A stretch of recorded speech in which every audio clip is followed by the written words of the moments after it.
Le docteur Sun Yat-sen est connu comme le père de la Chine moderne.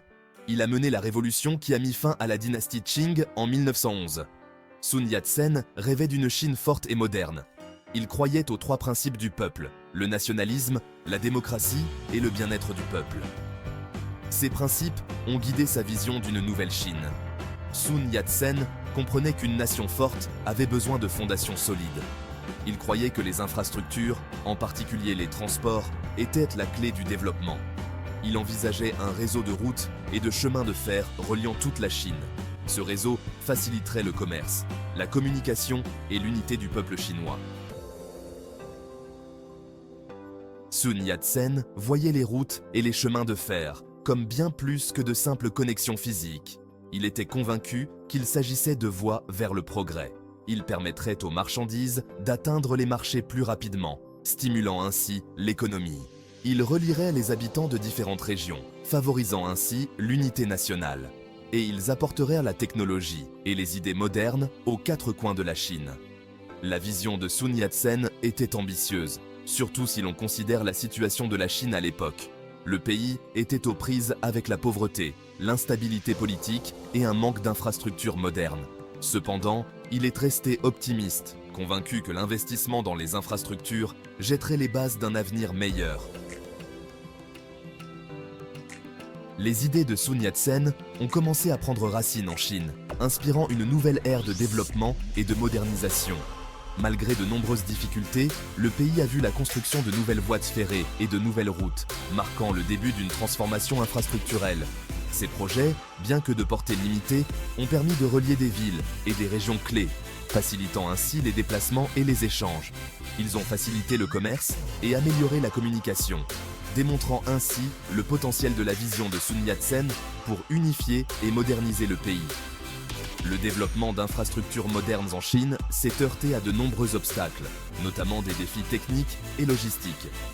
Les troubles politiques et le manque de fonds ont souvent entravé les progrès, ralentissant la réalisation de nombreux projets ambitieux.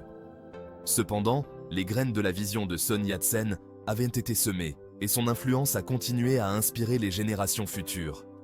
L'importance des infrastructures pour le développement national est devenue de plus en plus évidente, soulignant la nécessité d'investissement continu et de planification stratégique pour l'avenir. Après la guerre civile chinoise, l'héritage de Sun Yat-sen a trouvé un terrain fertile à Taïwan. Le Kuomintang, le parti politique qu'il a fondé, a continué à défendre ses principes. Reconnaissant l'importance des infrastructures, Taïwan s'est engagé sur la voie de la réalisation de la vision de Sun Yat-sen. Taïwan, avec son territoire et ses ressources limitées, a vu dans les infrastructures un élément clé de sa survie et de sa prospérité. Le gouvernement, inspiré par la vision de Sun Yat-sen, a donné la priorité aux investissements dans les transports, l'énergie et les réseaux de communication. Cet engagement a jeté les bases de la croissance économique remarquable de Taïwan. Section 5. Construire une nation. Le boom des infrastructures à Taïwan. Au cours des décennies qui ont suivi, Taïwan a connu une période de développement rapide des infrastructures. Des autoroutes ont sillonné l'île, reliant les villes et facilitant le transport des marchandises. Les ports ont été agrandis et modernisés, faisant de Taïwan un important centre commercial. La construction de l'autoroute Nord-Sud, qui traverse Taïwan du nord au sud, témoigne de la vision de Sun Yat-sen. Ce projet, achevé en 1979, a révolutionné les transports sur l'île, stimulant l'activité économique et améliorant la vie de millions de personnes. Section 6. Le miracle taïwanais. La réussite économique grâce aux infrastructures. Les investissements de Taïwan dans les infrastructures ont été largement rentabilisés. La nation insulaire est passée d'une économie agricole à une puissance mondiale dans les domaines de la technologie et de la fabrication. Cette croissance économique rapide, surnommée le miracle taïwanais, a été alimentée en grande partie par ces solides infrastructures. L'efficacité des réseaux de transport a permis aux entreprises de prospérer. Un approvisionnement énergétique fiable a alimenté les industries. Des infrastructures de communication de pointe ont facilité le commerce mondial. Ces facteurs, combinés à une main-d'œuvre qualifiée, ont propulsé la réussite économique de Taïwan, prouvant ainsi la sagesse de la vision de Sun Yat-sen. Section 7. Connecter les gens. L'impact social des infrastructures. Au-delà des avantages économiques, le développement des infrastructures de Taïwan a eu des répercussions sociales profondes. Les projets d'infrastructures ont transformé la vie quotidienne des citoyens en apportant des changements significatifs dans divers aspects de la société.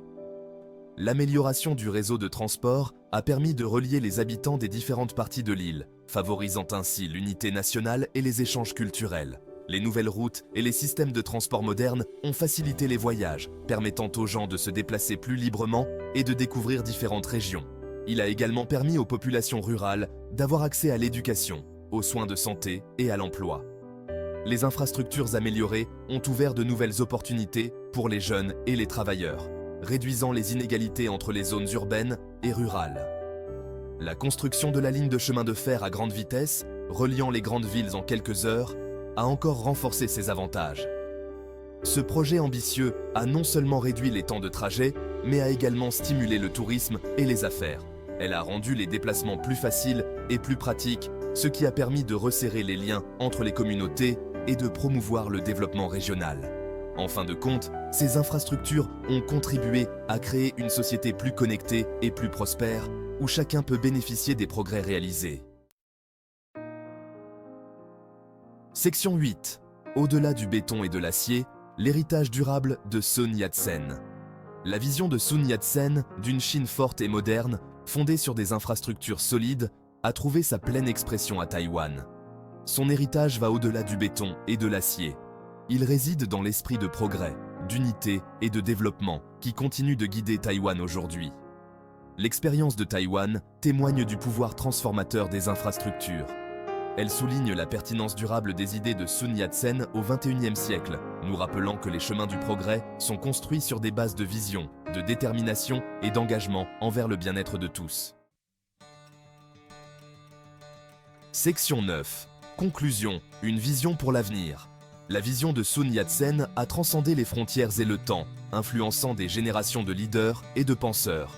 L'accent qu'il a mis sur les infrastructures comme pierre angulaire du développement national reste pertinent à l'échelle mondiale, car les infrastructures sont le fondement sur lequel les sociétés prospèrent.